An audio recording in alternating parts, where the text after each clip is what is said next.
You're getting ready to take the Next Generation NCLEX. This was updated in April of 2023. What is different about the Next Generation NCLEX? What do you need to know as you're preparing? How do you study effectively? And how are you going to prepare yourself to hopefully pass in the new minimum number of questions in 2023? This is what we're talking about in this episode of the Confident Care Academy podcast. Ooh, I'm excited to dive in. What are a few of the key changes? So, this goes into effect on April 1st of 2023.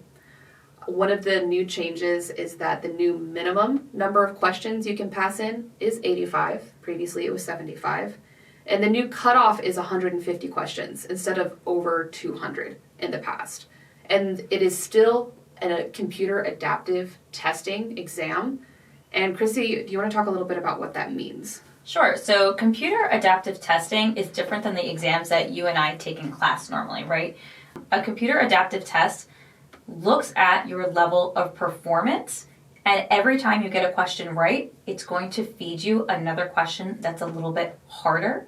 So a lot of the times I tell nursing students, if you feel like you're failing, you might be doing a really good job. You're either actually failing or you're doing amazing. There's no in between. It is pretty discouraging in the moment. It's a bit demoralizing, the entire process. Yes. But if you feel like the exam is really hard, it means you're probably doing really well. Absolutely. So, it's going to get a little bit harder each time. Conversely, if you start getting questions wrong, the test is going to get easier.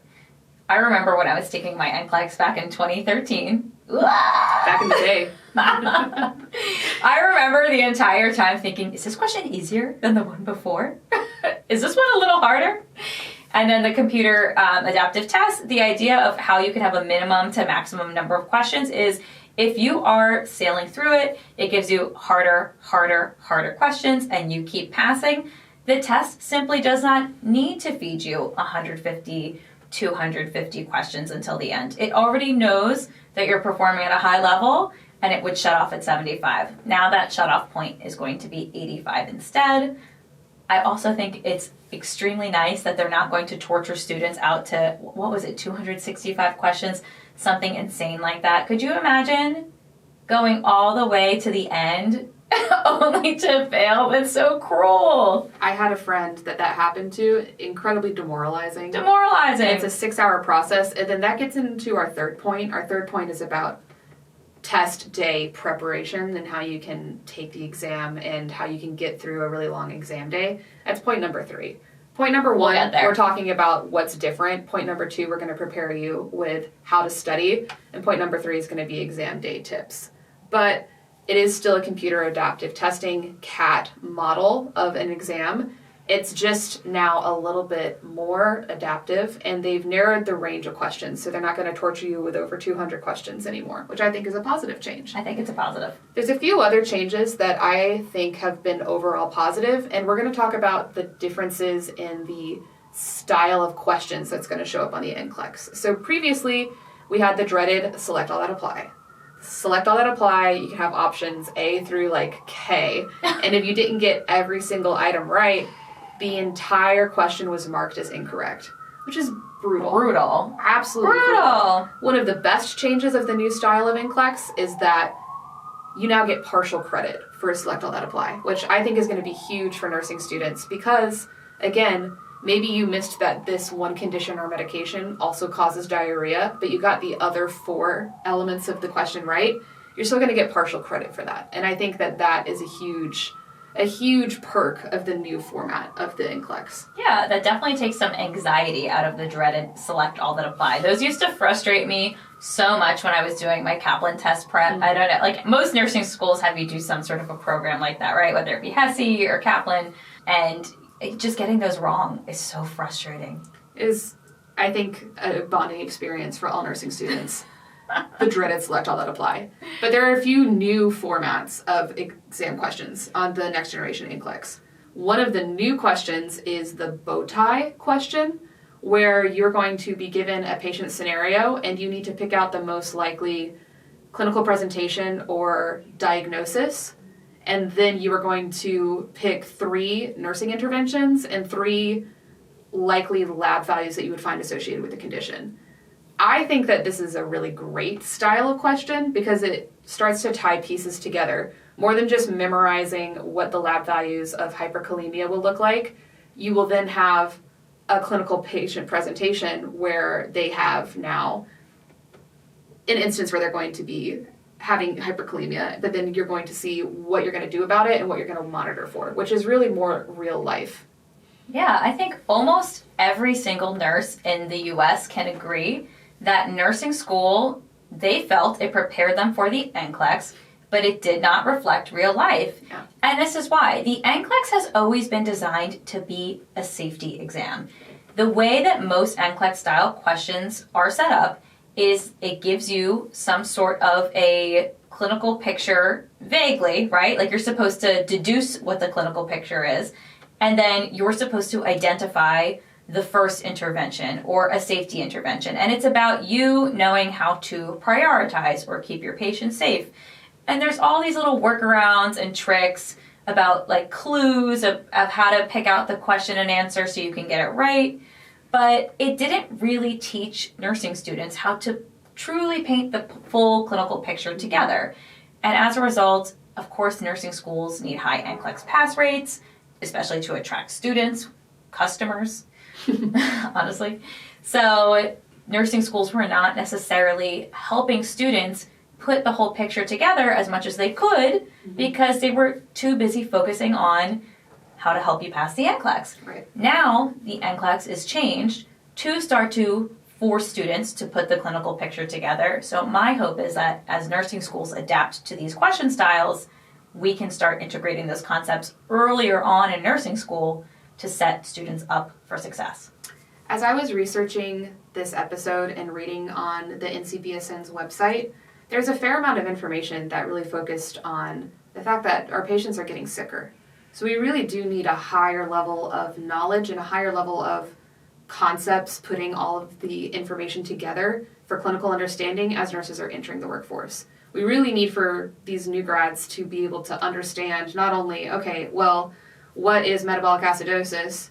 You need to be able to understand what would cause a metabolic acidosis, what are the lab values I'm looking out for, and what are some nursing interventions that I'm going to do for this patient. We really need that level of understanding from as soon as day one as we can get. So I think that this is a positive change that is going to then, like you said, really heavily encourage nursing schools to start teaching things conceptually as a whole and as a whole entire patient presentation versus in isolation. And I think it's going to help students. And that's how the real world works, right? If you're an ER nurse or an ICU nurse specifically, and your patient starts to look sick and you have an idea of what's going on, what do nurses actually do? You draw the labs. A lot of times you can order them yourself under a certain protocol or like a cosign required, and you send it off, and as you're calling the physician or provider and saying, hey, I already sent a lactate and a blood gas, and we're hanging magnesium, and I'm opening the fluids, and someone's grabbing levofedrip, can you come by? Right. Right? Like that's how it actually works. So you need to already know 10 steps ahead. I don't think anyone expects a new grad nurse to know how to do those things, but that's the reality of the demands of nursing today. Yep. It's not just knowing the airway first, it's knowing this patient's going septic, let's draw a lactate. This patient's going septic, what am I expecting to do for this patient in the next 2 hours?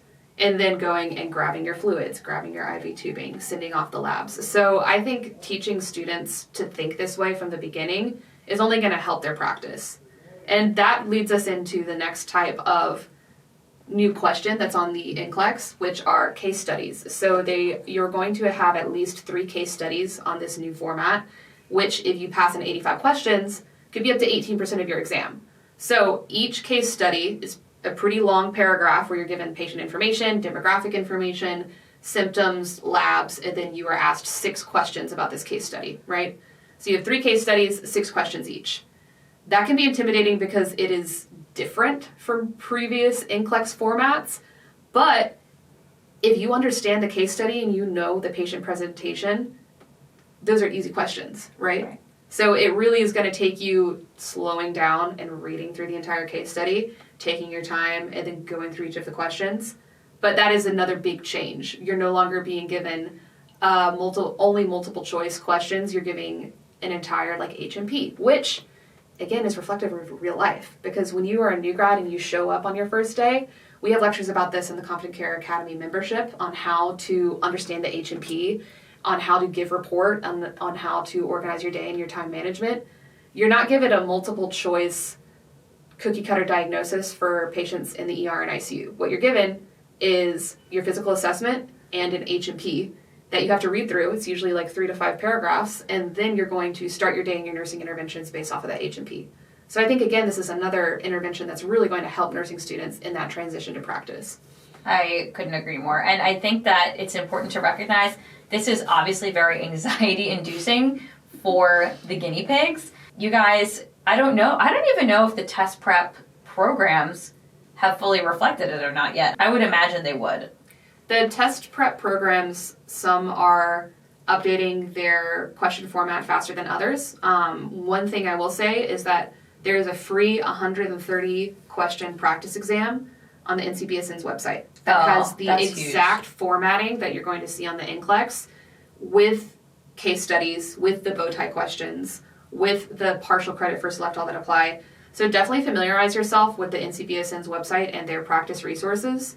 And then also that really gets into how do you prepare for the NCLEX? And that's really the next thing to talk about. Yeah, I do want to pause quick and say, if you guys are watching this on YouTube, we will add a link to that website in the caption below so that you can go and find it easily. All of that stuff will be linked on the YouTube, which will be really easy for you to look at overall. So how do you study effectively for the NCLEX Next Generation? I can talk about what not to do. Okay.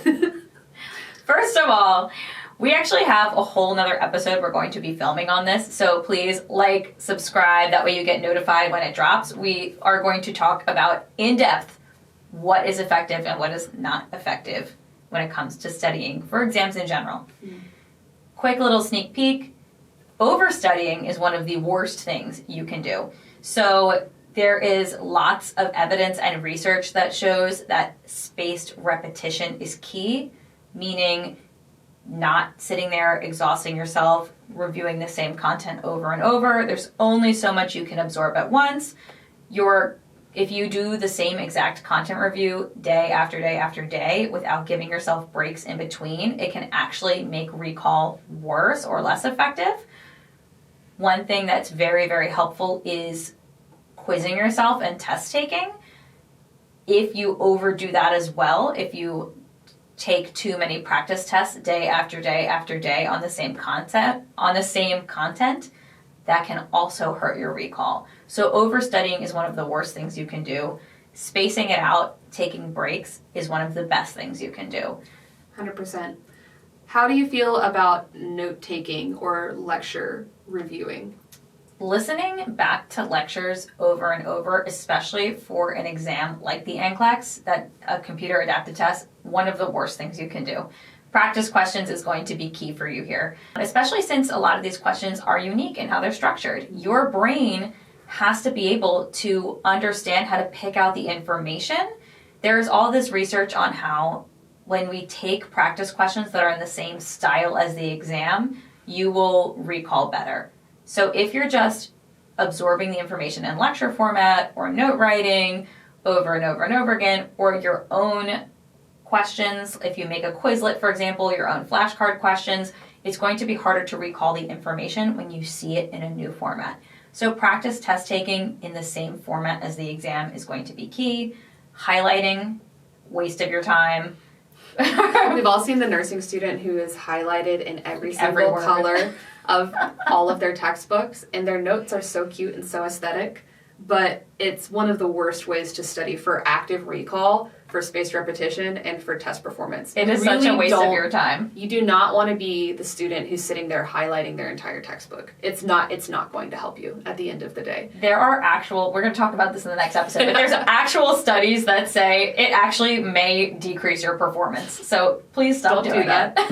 Speaking of practicing in the format of the board exams, of note, I'm doing that in CRNA school. So they are forcing us which I have mixed feelings about.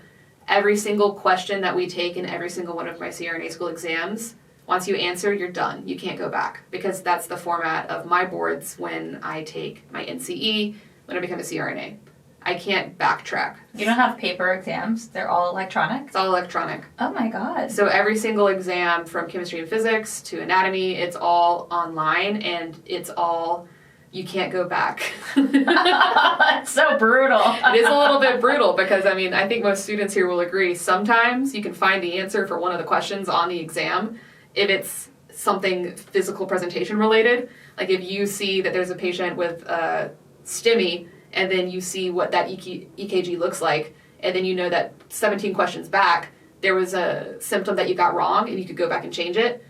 I can't do that anymore, because they're preparing us for boards, which I guess is really nice of them. But it's a little bit difficult in the moment. Thanks, so yeah, guys. Thanks, Dan. Yeah. I'm friends with Dan now. Yeah, Chrissy's now friends with my program director. It's great.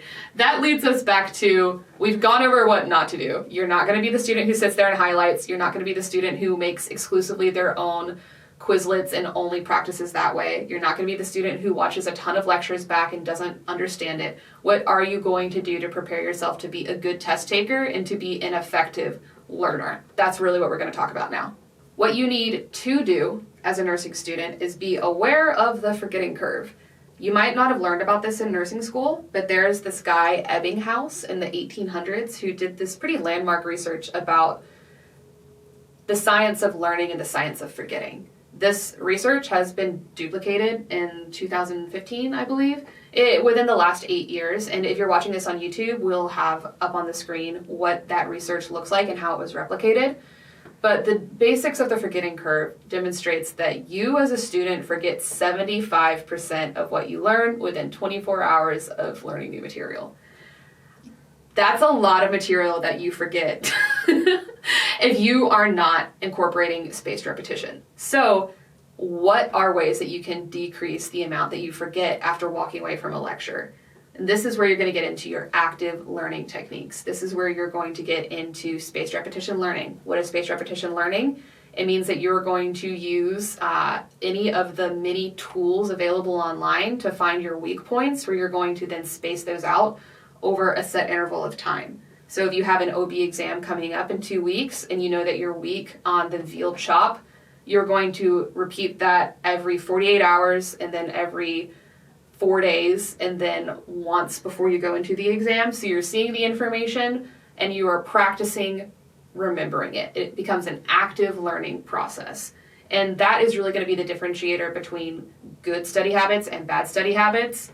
It is going to be that active component. There's lots of other active ways that you can learn. You can teach back with a friend. You can do mind dumps where you're on a piece of paper or on your iPad, you write down everything that you know about a topic and you try to put it all on one piece of paper together so you can tie concepts together. How does OB hemorrhage relate to fetal abnormalities? What blood products are we going to use? What electrolytes and labs am I going to be drawing? And how does that relate to my nursing interventions? Try to fit everything onto one page. The more you can incorporate these active learning techniques, which we're going to have a whole episode about, the more you're going to be combating the forgetting curve. One of the best science-based study tools available is the sponsor of today's episode, Picmonic. Picmonic is really unique. It has over 13,000 practice questions that nursing students can use as they're preparing for the Next Generation NCLEX. And because of their programming that automatically incorporates spaced repetition learning, you're going to be combating that forgetting curve. One thing I really like about Picmonic is it uses visual tools to help demonstrate concepts as a whole. They also have explanation videos, so you're learning in multiple ways instead of just words on a page. So Picmonic's programming to incorporate spaced repetition learning combined with active recall, combined with the visual learning tools is really unique because it's going to cover all learning styles for nursing students. Picmonic currently serves over 1.6 million healthcare students as they prepare not only to pass their board exams, but to really understand concepts, which, as we're looking at with this Next Generation NCLEX, is really going to be key for preparing nursing students not only to pass their boards, but to understand the topics at hand so that they can be better prepared nurses entering the field. I agree. We really authentically love Picmonic. We're going to include a link in the description below. Make sure to check out the link in the description below and use our code CONFIDENT-CARE-ACADEMY for 20% off. So you're going to be using a study tool like Picmonic. You're going to be using these active study tips. You're going to check out the episode that we have with more science-based study tips for more. What are the other things that you need to know as you're getting ready to take the exam?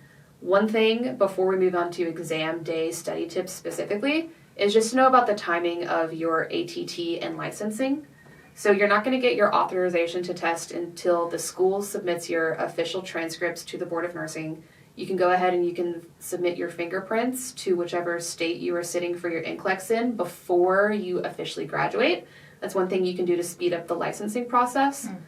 But what you're going to want to do is not take too much time after graduating and getting your ATT before you go ahead and sit for your boards. So one thing I'll say is once you get that authorization to test, or ticket to test, some people call it, take a practice exam, a full-length practice exam, see where you're weak, and then go ahead and schedule your NCLEX. And you can schedule it for as soon as 2 days after you get your ATT. You can schedule it farther out. One tip is that if your state is full and you don't have any test dates for like 6 weeks, you can actually drive to another state and take the NCLEX. I did that. I did that too. I took my Colorado nursing NCLEX in Washington, D.C. This is actually a huge point of confusion for students because it is so counterintuitive. You are sitting for a national exam. Right. You can take it anywhere in the country that the NCLEX is offered, even though your nursing license is specific to the state you apply through. And that's because they're just two separate systems. Your nursing boards are going to look at your transcripts from your school and the credentials of the school, and then they're going to see your certification after you pass your NCLEX, and that is how you're going to become a registered nurse that is certified with the state of Pennsylvania, New York. Insert your state here. The NCLEX itself is simply just An exam. an exam. So you can take it anywhere. It doesn't necessarily have to be the state you plan to practice in. So that was super confusing for me. It still confuses people. It's super weird. It is what it is. We have a whole episode on nurse licensing coming up on the podcast as well, so just check that one out in addition. But the moral of the story is fingerprint yourself early so that you're not waiting on fingerprints when your school can send your official transcripts. When you get your ATT, take a practice exam and then go ahead and schedule your exam. And then make sure that you're preparing yourself well on exam day to set yourself up for success. And then that's the last point today, is talking about how you can really set yourself up for success the day of the NCLEX or any time that you're taking a really big exam. My favorite tip is sleep. It is so hard to sleep well the night before a big test. You're probably not going to be having a good night's sleep, truthfully. But do your best to go to bed early. You get your best hours of sleep before midnight. Don't be staying up late, cramming for the exam at the last minute. You're not going to retain anything. It's not going to change the outcome. You're going to be fatigued the next day, and it's not going to help. So make sure you're well rested. Even if you're not sleeping, just be in the bed with your phone off. Listen to some calming music, read a book. Don't study at all the day before the exam. Don't study the day before the exam. Take your last practice exam about 3 days before you go in, and then it gives you the green light saying you have a high likelihood of passing. Stop studying a day or so before. You want to rest up. You know what you know. You're not going to cram and memorize anything the day before the exam. I would say practice some self-care things if you can the day before the exam. Work out. Cut your caffeine by noon the day before you're taking the NCLEX, because caffeine has a half-life of like about 6 hours. So if you have a cup of coffee at 2 p.m. and you're still studying, then the caffeine's still in your system at 10 o'clock when you need to be sleeping.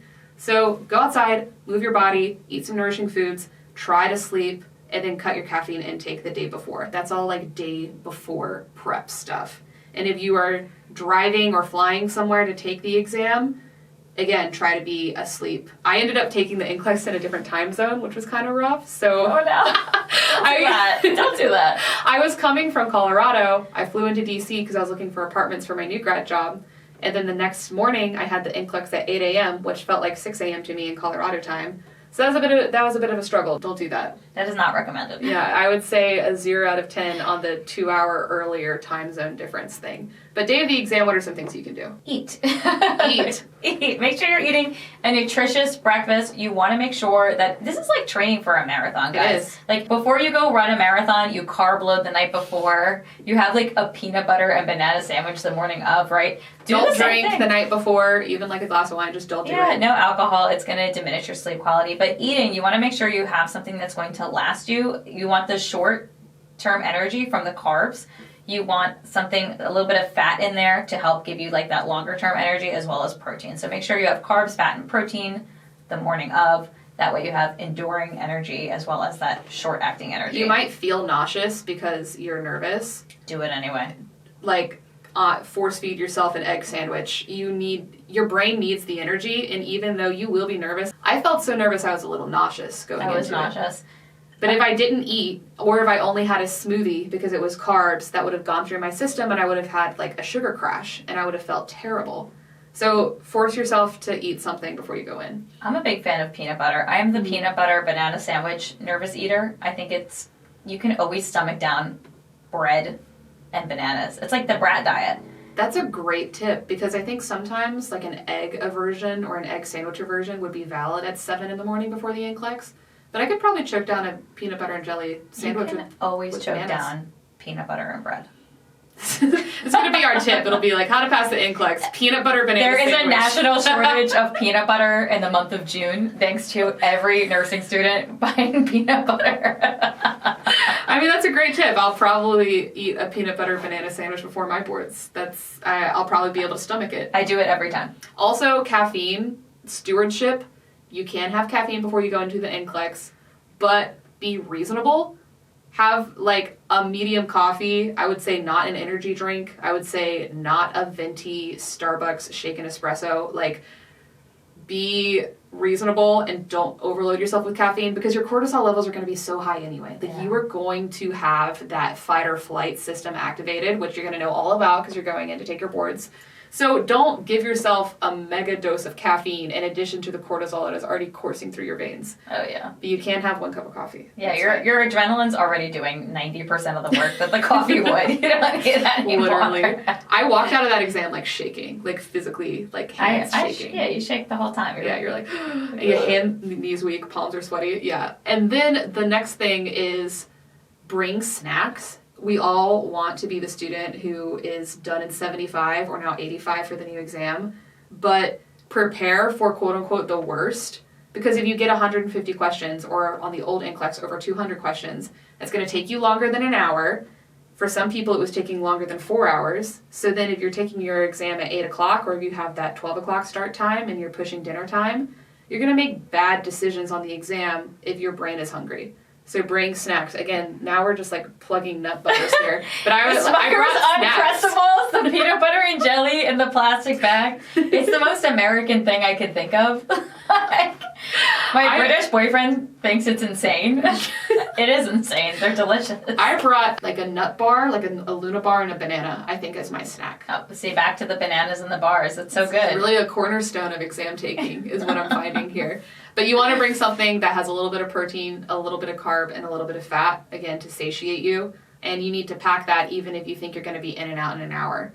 You might be in and out in an hour, but you need to pack snacks like you're going to be there for the long haul. So prepare, bring water, and then also the NCLEX allows you to take breaks.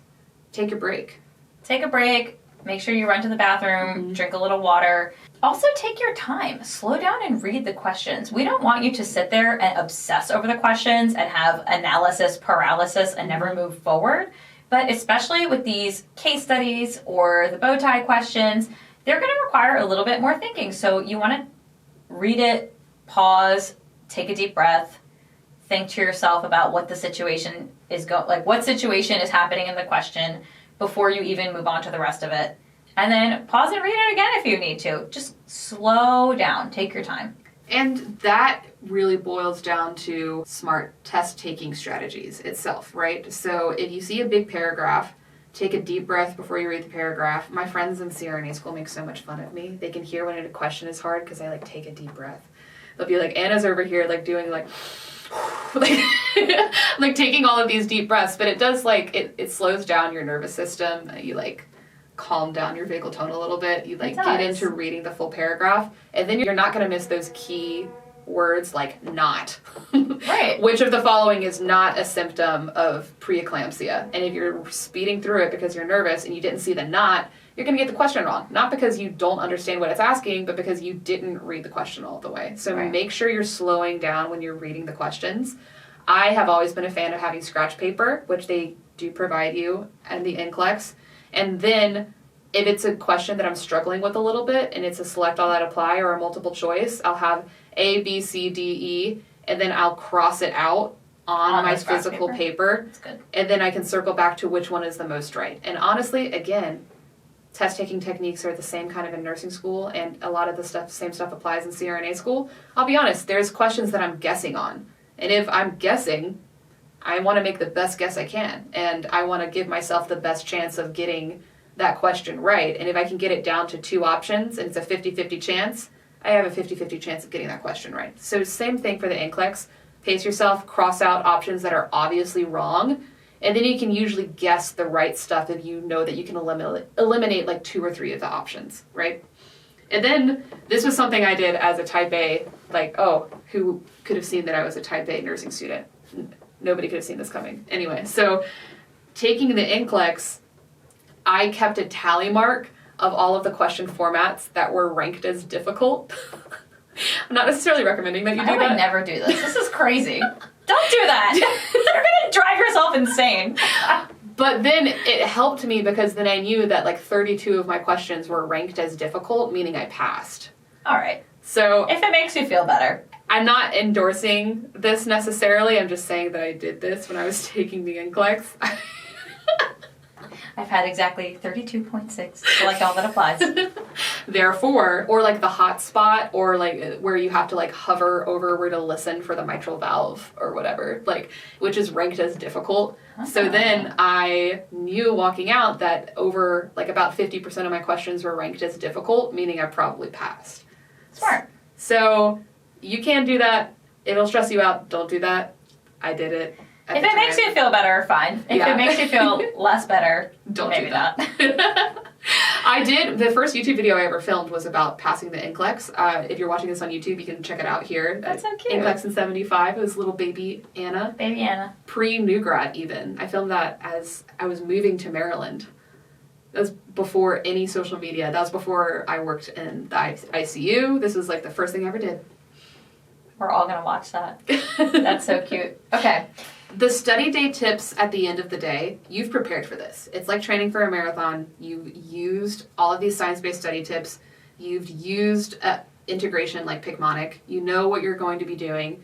And then the day of the exam, like trust your training, bring some snacks, drink water, pace yourself, and you've got this. You've prepared for a really long time. All of your nursing school has kind of led you to this moment. And you're going to be in a place where you're going to succeed. And then the next and most fun part of being a nurse is learning as a new grad. Yeah, it's exciting. Intimidating, but exciting. And Chrissy and I, that's what we specialize in, is educating critical care nurses. So if you want a lot of critical care education, check out the Confident Care Academy membership. This is the podcast where we do free kind of topics, but we love seeing people go from nursing student to confident critical care nurse, to confident student registered nurse anesthetist, to confident travel nurse. So we really are passionate about giving all of these educational resources for you wherever you are along that journey, whether you're a nursing student, a travel nurse, or a graduate student. So check out the YouTube, check out the podcast. Please comment what you would like us to talk about next time, and thank you for joining us. See you there.